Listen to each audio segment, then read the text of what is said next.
السلام عليكم ورحمة الله وبركاته. كي دايرين؟ لاباس عليكم؟ نتمنى كاع تكونوا على خير ان شاء الله. نتوما تشاهدوا هذا الفيديو.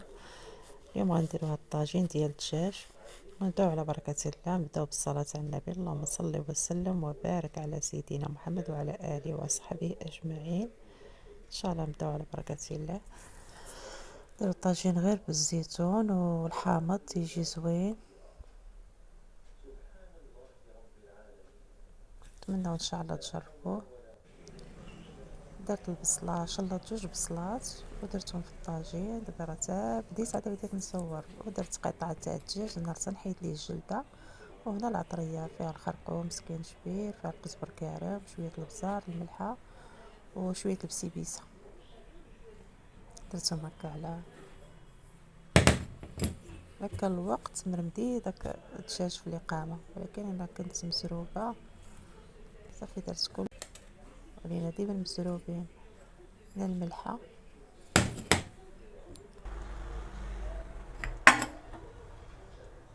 طريز ديال الثومه،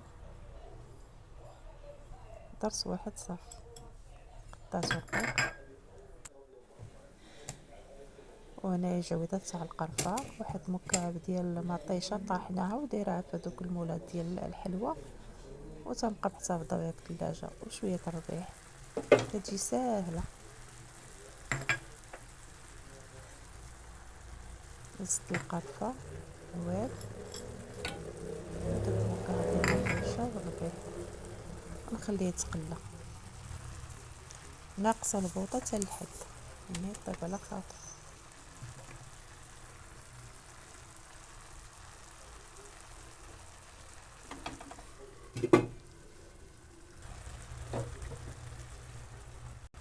هنا زدت شويه الزيت العود.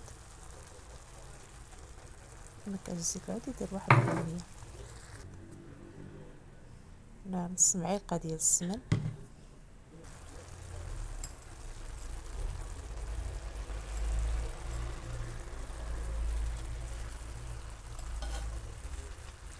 نقلب الدجاج. نزيد شويه الخرقوم، معدن صغير، الخرقوم عاد.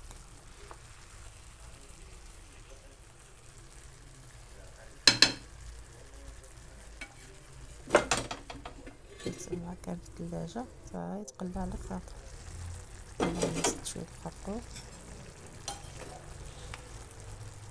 هو تيتقلى، وراه ما درت لا ما لا والو، غير ديك البصله طلقات الماء. البصله ديال دابا تبارك الله عامره نوفتيه.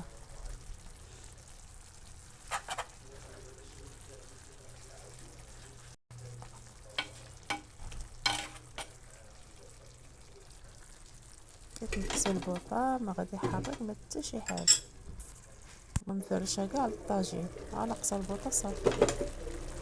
راه البصله طلقات الماء. هذيك البصله اللي ما قلبت وطلقات الفوق. انا زدت الزيتون داك الباشر، كمية ديال الزيتون اللي كثرت غير بالزيتون. تيجي زوين هاد الطاجين ديال الدجاج مخدر غير بالزيتون والحامض هكا، وفيه داك مطيشه هي تخدر داك لاصوص تيجي بزاف.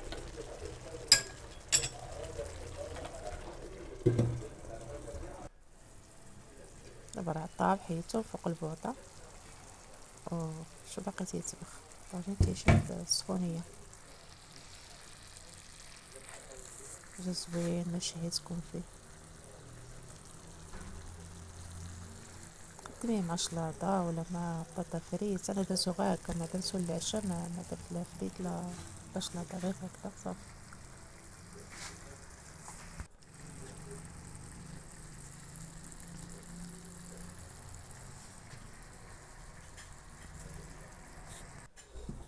هذا خبيز، كان عندي الخبز ما عجنش، وهذا الخبز شاركته معكم هذه الطريقه. هذه عندي هذا الحماس هذا بحال الطاجين، هو غارق، تندير فيه الحريره، تديريه سخون، نقصي البوطه وتتحط الخبز اللي عندك، عرفتي تيرجع جديد داك الخبز.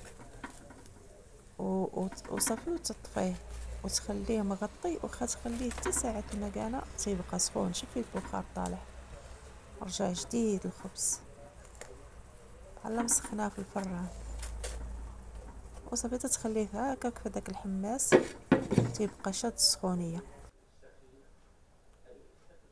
نتمنى ان شاء الله تجربوه على طريقتي، وشكرا لكم على التعليق ديالكم وعلى المشاهده. الله يجعلها في ميزان حسناتكم. شكرا لكم بزاف، والى فيديو اخر ان شاء الله.